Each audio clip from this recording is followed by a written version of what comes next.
Alors bonsoir à toutes et tous, merci d'abord pour cette invitation et pour la continuité de votre engagement pour la mémoire du 17 octobre. Alors je ne serai pas très long, mais quel est le sens en fait de la présence de la municipalité?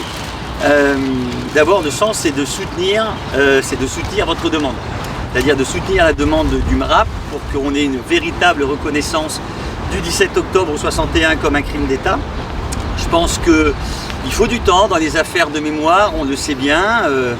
Le 17 octobre a été occulté pendant de très nombreuses années, il a même été obscurci par la mémoire aussi de mars 62, de Sharon, et volontairement pendant très longtemps on a un peu mélangé les deux de manière à ne pas reconnaître la spécificité de ce qui a été effectivement un crime d'État et un crime raciste, puisque c'était évidemment parfaitement clair.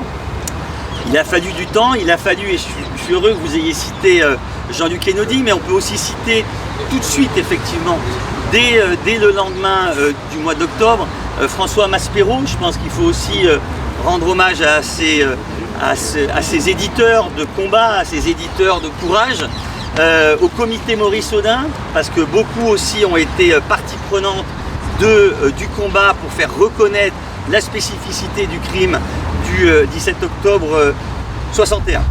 Alors il faut un petit peu de temps, il faut des travaux d'historiens, ça a été le cas sur mars 62 sur Sharon, on peut penser au grand historien Alain Deverpe avec son extraordinaire ouvrage sur Sharon, Histoire d'un crime d'État, qui est quand même un très très grand livre, et Jean-Luc Einaudi, vous l'avez dit, pour le 17 octobre 61, et effectivement son témoignage avec le procès Papon.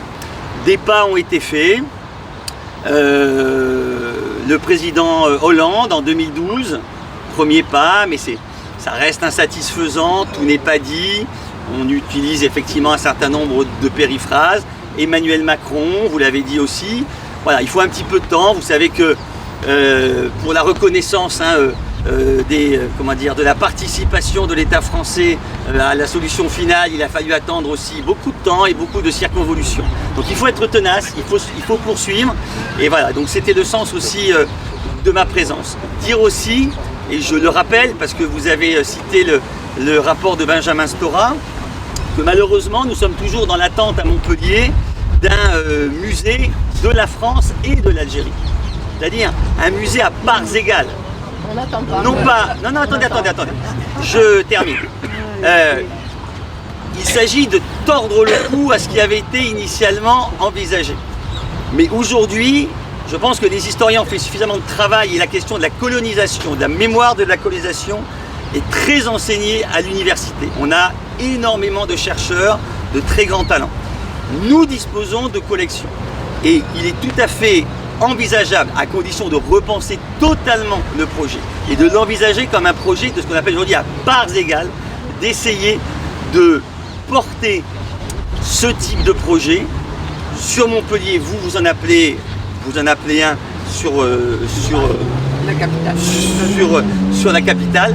En tout cas, il est absolument essentiel de continuer à défendre l'enseignement effectivement de cette histoire coloniale. Malheureusement, aujourd'hui, je dirais que les vents sont un peu contraires, les vents sont mauvais.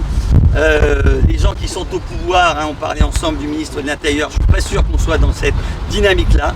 Donc il faut continuer à se mobiliser, il faut continuer à se parler entre toutes ces associations, tous ces syndicats, tous ces partis politiques qui revendiquent et qui demandent effectivement que la vérité soit dite et que l'on puisse enfin effectivement regarder avec lucidité les crimes d'État de ce qu'a été l'État colonial français. Voilà, je vous remercie.